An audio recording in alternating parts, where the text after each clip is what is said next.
ಸುತ್ತಮುತ್ತ ಏಳೂರು ಸೇರ್ಕೊಂಡು ಗುಂಡಾಪುರ ಜಾತ್ರೆ ಅಂತ ಮಾಡ್ತಾರೆ. ಆ ಏಳೂರಲ್ಲಿ ನಮ್ಮ ಅಮ್ಮರವರು ಕೂಡ ಒಂದು ಪ್ರತಿ ವರ್ಷ ಈ ಜಾತ್ರೆನ 7 ದಿನ ಅದ್ದೂರಿಯಿಂದ ಆಚರಿಸ್ತಾರೆ. ಆ 7 ದಿನದಲ್ಲಿ ಮೊದಲನೇ ದಿನ ಮೊದಲನೇ ಪೂಜೆ ಅಂತ ಮಾಡ್ತಾರೆ. ಅದಕ್ಕೆ ಬರಕ್ ಆಗಿಲ್ಲ, ಇವತ್ತು ತಟ್ಟೆ ಪೂಜೆ, ಹಂಗಾಗಿ ಇದಕ್ ಬಂದಿದ್ದೀನಿ. ತಟ್ಟೆ ಪೂಜೆ ಅಂದ್ರೆ ಬಿದ್ರಮ್ಗಳನ್ನ ಕಾಡಿಂದ ಕಡ್ಕೊ ಬಂದು ಆ ಬಿದ್ರನ್ನ ನೆಟ್ಟಿ ಪೂಜೆ ಮಾಡೋದೇ ತಟ್ಟೆ ಪೂಜೆ ಅಂತಾರೆ. ಈ ತಟ್ಟೆ ಪೂಜೆ ದಿನ ಉರ್ಜಿ ಇರುತ್ತೆ, ಅಂದ್ರೆ ದನಗಳನ್ನ ಈ ಕಡೆಯಿಂದ ಆ ಕಡೆಗೆ ಓಡಿಸಾಡೋದು. ಎಲ್ಲ ಊರಿಂದನೂ ದನಗಳನ್ನ ಹಿಡ್ಕೊ ಬಂದಿರ್ತಾರೆ. ಕಂಟಿನ್ಯೂಸ್ ಆಗಿ 1 ರಿಂದ 2 ಅವರ್ ಈ ತರ ಉರ್ಜಿ ಆಡಿಸ್ತಾನೆ ಇರ್ತಾರೆ ದನಗಳಿಗೆ. ಈ ತರ ಉರ್ಜಿ ಆಡ್ಸಕ್ಕೆ ಹುಡುಗರುಗಳಿಗೆ ಎಷ್ಟು ಕ್ರೇಜ್ ಅಂದ್ರೆ ತಮಿಳ್ನಾಡಿನೆಲ್ಲ ದನ ತರಿಸ್ತಾರೆ, ಅಷ್ಟು ಕ್ರೇಜ್ ಇದಕ್ಕೆ. ಹಿಂಗೆ ಉರ್ಜಿ ಆಡಿಸ್ಬೇಕಾದ್ರೆ ಈ ದನಿಗೆ ಕಾಲೇಟ್ ಆಗ್ಬಿಡ್ತು. ಉರ್ಜಿಯನ್ನ ನೋಡಕ್ ಚೆನ್ನಾಗಿರುತ್ತೆ, ಆದ್ರೆ ಈ ತರ ದನಗಳಿಗೆ ಏಟಾದ್ರೆ ನೋಡಕ್ಕೆ ಒಂಥರ ಬೇಜಾರಾಗುತ್ತೆ. ಈ ದನಗಳೆಲ್ಲಾನು ಆಟ ಆಡ್ಸಾದ್ಮೇಲೆ ನೆಕ್ಸ್ಟ್ ತಟ್ಟೆ ಪೂಜೆ ಇರುತ್ತೆ. ಈ ತಟ್ಟೆಗಳೆಲ್ಲಾನು ಅಂದ್ರೆ ಬಿದ್ರುಗಳನ್ನ 1 ವರ್ಷದಿಂದನೇ ಪೂಜೆ ಮಾಡಿ ಈ ಜಾತ್ರೆಗೆ ಅಂತಾನೆ ಬಿಟ್ಟಿರ್ತಾರೆ. ಯಾವ ಬಿದ್ರನ್ನ ದೇವ್ರಿಗೆ ಅಂತ ಪೂಜೆ ಮಾಡಿ ಬಿಟ್ಟಿರ್ತಾರೋ ಅದೇ ಬಿದ್ರನ್ನ ಕಡ್ಕ ಬಂದ್ ಇಡ್ಬೇಕಾಗಿರುತ್ತೆ. ಆಲ್ರೆಡಿ ತಟ್ಟೆಗಳನ್ನ ಸಂಜೆನೆ ಕಡ್ಕ ಬಂದ್ ಇಟ್ಟಿರ್ತಾರೆ, ಆದ್ರೆ ಅಸಲಿ ಆಟ ಶುರುವಾಗೋದು ಇವಾಗ್ಲೇ ನೋಡಿ. ಏನು ಅಂದ್ರೆ ಈ ಕಡೆಯಿಂದ ದೇವ್ರ ತಗೋಗಿ ಎಲ್ಲಾ ತಟ್ಟೆಗಳಿಗೂ ಪೂಜೆ ಮಾಡ್ಬಿಟ್ಟು ವಾಪಸ್ ಬಂದಿದ ತಕ್ಷಣನೇ ಆ ತಟ್ಟೆಗಳೆಲ್ಲ ಎತ್ಕೊಂಡ್ ಬಂದು ನೆಡಬೇಕಾಗಿರುತ್ತೆ.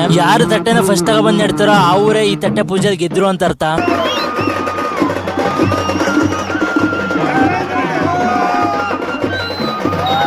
ಇದನ್ನೆಲ್ಲ ನೋಡೋದಕ್ಕೆ ತುಂಬಾ ಚೆನ್ನಾಗಿರುತ್ತೆ. ನಾನಂತೂ ಪ್ರತಿ ವರ್ಷನ ಮಿಸ್ ಮಾಡ್ಕೊಳ್ಳೋದೇ ಇಲ್ಲ, ಕಂಪಲ್ಸರಿ ಬಂದೇ ಬರ್ತೀನಿ. ಆಮೇಲೆ ಇದಾದ 2 ದಿನಕ್ಕೆ ದೊಡ್ಡ ಹಬ್ಬ ಅಂತ ಇರುತ್ತೆ, ಅದು ಇನ್ನೂ ಚೆನ್ನಾಗಿರುತ್ತೆ. ಅದನ್ನು ವಿಡಿಯೋ ಮಾಡಾಕ್ತೀನಿ, ಅದಕ್ಕೆ ಫಾಲೋ ಮಾಡ್ಕೊಳ್ಳಿ ಅಂತ ಹೇಳ್ತಾ ಸಿಗೋಣ ಮುಂದೆ ನೋಡೋದ್ರಲ್ಲಿ.